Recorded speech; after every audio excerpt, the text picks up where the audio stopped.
खिपरो सिंध जे मशहूर नात ख़्वां फ़क़ीर अमीर बख्श राजड़ अवामी न्यूज़ ऑफिस में साफ़ी नालो ॿुधाईंदे चयो त आउं बिल्कुलु अणपढ़ियल आहियां। कुझु ॾींहं खां मुंहिंजे नाले ऐं तस्वीर सां सोशल मीडिया ते फेक आईडी ठाहे खिपरो जे चूंडियल नुमाइंदे चेयरमैन म्यूनिसिपल कमेटी खिपरो वसीम क़ाइम ख़ानी समाजी अॻवान मोहम्मद मलूक दर्स समेत ॿियनि जे नाले ग़लति पोस्टूं रखियूं पियूं वञनि। मुंहिंजे नाले ते कूड़ी आईडी ठाहे कूड़ियूं अफ़वाहूं फैलायूं पियूं वञनि। हुन ॿुधाईंदे चयो त कुझु अरसो अॻु में बि मुंहिंजे नाले ते कूड़ी आईडी ठाहे अफ़वाहूं पखिड़ियूं वयूं हुयूं ऐं हाणे ॿीहर हिकु ॿी कूड़ी आईडी ठाहे मूंखे ब्लैकमेल कयो पियो वञे।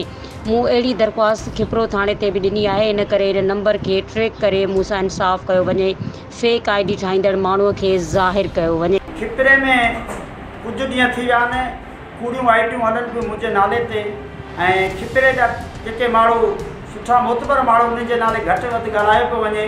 त मुंहिंजो अर्ज़ु आहे त इन आईडीअ सां मुंहिंजो को तालुक़ु न आहे। आउं अणपढ़ियल माण्हू आहियां, न फेसबुक मां सम्झी सघां थो, न फेसबुक हलायां थो ऐं सादो मोबाइल हलाइण वारो आहियां। मुंहिंजे नाले कूड़ियूं आईडियूं ठाहे ब्लैकमेल करे मोतबर माण्हू इज़त वारनि सुठनि इज़त वारनि माण्हुनि खे धमकियूं ॾिनियूं पियूं वञनि मुंहिंजी आईडीअ ते, जंहिंजे लाइ हिन मुंहिंजो आईडीअ सां को वास्तो न आहे, को मुंहिंजो तालुक़ु न आहे। सुभाणे हिन आईडीअ सां को नुक़सानु थियो, चङी मठी खे चयो वियो त हिन आईडीअ सां आउं पंहिंजी सफ़ाई ॾियण लाइ तयारु आहियां। मुंहिंजी आईडी न आहे, मुंहिंजे नाले कूड़ी आईडी ठाहियो पिया वञनि।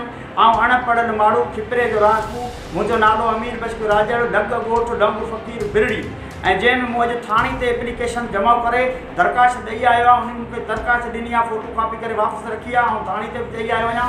त इन्हनि माण्हुनि खे गवर्नमेंट जे हवाले करे इदारनि खे ऐं चाहे मुंहिंजी अपील आहे त जेके ही कूड़ियूं आईडियूं हलाए मूंखे ब्लैकमेल कयो पियो वञे, इन्हनि माण्हुनि खे कानून जे हवाले सख़्तु सज़ा ॾेई क़ाबू कयो वञे। जश्न आज़ादी जे पुरमुसरत मौक़े ते ऐं मुबारकबाद जे इश्तिहारनि जी बुकिंग जारी आहे। राब्तो कंदा 0308316188। मज़ीद खबरों और तफसीलात के लिए विजिट करें हमारी वेबसाइट www.awamiNewsHD.com।